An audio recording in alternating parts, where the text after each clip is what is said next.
Maria's hands trembled as she stared at the hospital bill that seemed to mock her from the kitchen table. $23,467. The numbers blurred through her tears as she held her 3-month-old daughter, Sophia, who had spent 2 weeks in the NICU fighting for her tiny life. The baby's breathing had finally stabilized, but Maria's world was crumbling under the weight of medical debt that would take her a lifetime to pay. Working double shifts at the diner barely covered rent and groceries. Her ex-boyfriend had disappeared the moment he learned about the pregnancy, leaving Maria to face motherhood alone at 19. She had no family, no savings, and now no hope. The hospital's payment plan would consume every penny she earned, leaving nothing for Sophia's formula, diapers, or even their cramped studio apartment. Desperate, Maria remembered her coworker mentioning a local businessman who sometimes helped families in crisis. She had scribbled his name and number on a napkin weeks ago. Marcus Rivera, some kind of contractor who had donated to the Children's Hospital fundraiser. With nothing left to lose, she found the crumpled napkin and typed a message she never imagined she'd have to send. "Hi Mr. Rivera, I'm sorry to bother you. I'm Maria Santos, and I work at Joe's Diner on 5th Street. My baby Sophia was in the NICU for 2 weeks, and I have this huge hospital bill I can't pay. I heard you sometimes help people, and I'm desperate. I'm not asking for charity, just maybe if you know of any programs or organizations that could help. I'll work extra shifts to pay back anything.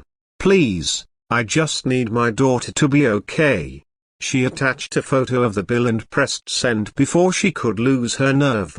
What she didn't realize was that in her exhaustion and desperation, she had mistyped a single digit in the phone number. Across the city, tech billionaire Alexander Chen was reviewing quarterly reports in his penthouse office when his personal phone buzzed. He rarely received texts on this number, only his closest associates and family had it. The message from an unknown number caught his attention immediately. As he read Maria's plea and saw the hospital bill, something stirred in his chest that he hadn't felt in years. Alexander had built his fortune through a revolutionary app that connected healthcare providers, but success had come at a cost.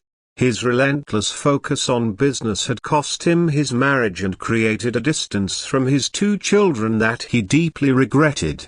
His ex-wife often said he had lost touch with what really mattered, that he had forgotten what it felt like to struggle. But this message transported him back to his childhood in a cramped apartment in Queens, watching his own mother cry over medical bills after his father's heart attack. He remembered the fear, the helplessness, the way desperation could make time stand still while the world demanded immediate action. Without hesitation, Alexander picked up his phone and made a call to his assistant. "Janet, I need you to wire $2 million immediately to..." He paused, realizing he didn't have Maria's banking information. Instead, he decided to respond directly. Maria was pacing the floor with Sophia when her phone chimed. Her heart raced as she opened the message from the unknown number. "Maria, I received your message. I'm sending $2 million to cover all medical expenses and ensure Sophia has everything she needs. Don't worry about paying it back or consider it a gift. I'm on my way to meet you. This is my number, 5550147. Call me immediately." Maria stared at the screen, certain she was hallucinating. $2 million? This had to be some cruel joke or scam. But before she could process it fully, her phone rang. The same number. "Maria? This is Alexander Chen. I just sent you a text about your hospital bill. I think there's been a mistake. I was trying to reach Marcus Rivera, a contractor. There's no mistake, Alexander said gently. Sometimes the most important things happen by accident. I want to help you and Sophia. Can you meet me at the hospital in an hour? Maria's legs gave out, and she sank into her threadbare couch. I don't understand. Why would you? You don't even know me. I know enough, Alexander replied, his voice thick with emotion. I know you're a mother who would do anything for her child. I know you're brave enough to ask for help when your daughter needs it.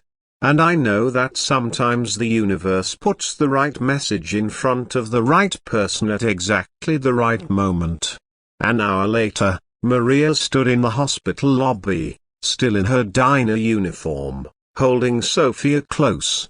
She spotted Alexander immediately, and not because she recognized him, but because he was the only person in an expensive suit looking around with the nervous energy of someone about to change two lives forever.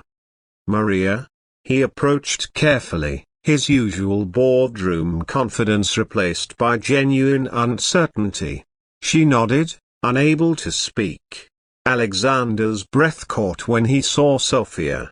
The tiny baby with dark curls reminded him of his own daughter at that age, and he felt a profound sense of purpose he hadn't experienced in years. She's beautiful, Mr. Chen. I still don't understand why. Please, call me Alex. He smiled, and Maria saw kindness in his eyes that contradicted everything she'd assumed about wealthy people. 25 years ago, my mother sat in a hospital lobby just like this one, holding a bill she couldn't pay after my father's heart attack. A stranger helped us that day, not with money, but by connecting us with a program that covered the costs. He told my mother that kindness was meant to be passed forward, not paid back. Maria felt tears streaming down her face. But $2 million is nothing compared to a mother's love. Alexander pulled out his phone. The money is already being transferred to the hospital.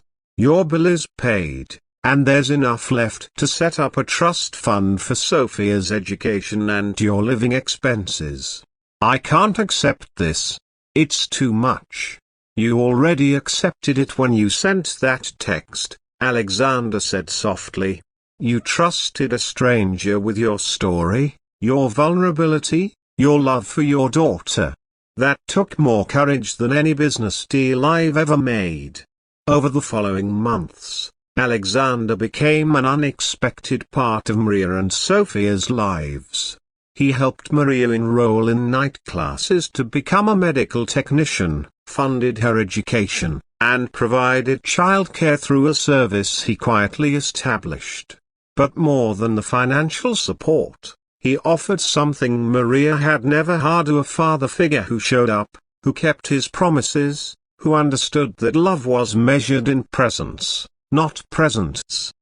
For Alexander, Maria and Sophia represented a redemption he hadn't known he needed.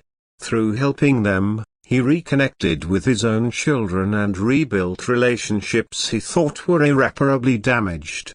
His ex-wife noticed the change, how he had rediscovered his capacity for genuine care and vulnerability. 2 years later, at Sophia's second birthday party in the small but comfortable apartment Alexander had helped Maria afford, he watched the little girl take her first wobbly steps toward her mother's outstretched arms.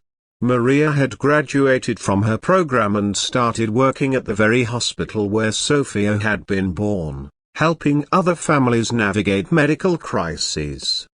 You know, Maria said, joining Alexander on the small balcony as Sophia played with her new toys, I still think about that night sometimes. How desperate I was, how scared. I never could have imagined it would lead to this. Alexander smiled, watching the sunset paint the city in golden hues. My business partner always says the best algorithms are the ones that can find patterns in chaos, connections where none seemed possible.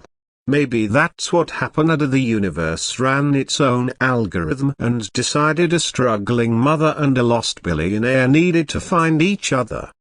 Or maybe, Maria said, kindness is just contagious.